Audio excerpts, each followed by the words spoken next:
নমস্কার, আজ আমি মানব শরীরের কিছু বিষয় নিয়ে আলোচনা করব। চলুন শুরু করি। একজন প্রাপ্তবয়স্ক মানুষের শরীরে প্রতিদিন কতটা ঘাম বেরোতে পারে? উত্তর, প্রায় 1 লিটার। একজন প্রাপ্তবয়স্ক মানুষের শরীরে প্রতিদিন মূত্র উৎপাদনের মোট পরিমাণ কত? উত্তর, 1000 থেকে 1500 ml। একজন বয়স্ক মানুষের প্রতিদিন মূত্র উৎপাদনের মোট পরিমাণ কত? উত্তর, 600 থেকে 2500 ml। একজন প্রাপ্তবয়স্ক মানুষের শরীরে প্রতিদিন কী পরিমাণে শক্তির প্রয়োজন হয়? উত্তর, 2500 থেকে 3000 ক্যালোরি। একজন মানুষের শরীরে হিমোগ্লোবিনের পরিমাণ কত? উত্তর, 500 থেকে 700 গ্রাম।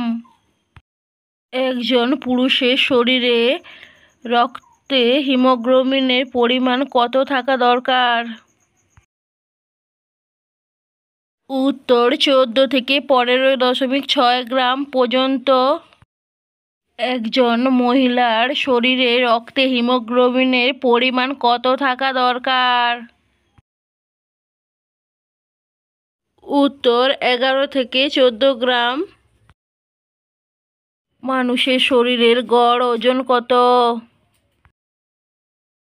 উত্তর, 70 কেজি। একজন মহিলার কত বছর বয়সে মাসিক স্রাব বন্ধ হয়? উত্তর, 45 থেকে 50 বছর পর্যন্ত। একজন মহিলার কতদিন অন্তর মাসিক স্রাব হয়? উত্তর, 28 দিন। একজন পুরুষের প্রতিস্খলনে বীর্যের পরিমাণ কত? উত্তর, 2 থেকে 4 ml ইজাকুলেশন। একজন পুরুষের সাধারণ স্পার্মের সংখ্যা কত? উত্তর, 250 থেকে 350 ml ejaculation. Normal erythrocyte sedimentation rate কত? উত্তর, 4 থেকে 10 মিনিট আওয়ার। আমার এই রকমের বিভিন্ন ধরনের ভিডিও পেতে আমার চ্যানেলটিকে সাবস্ক্রাইব করুন।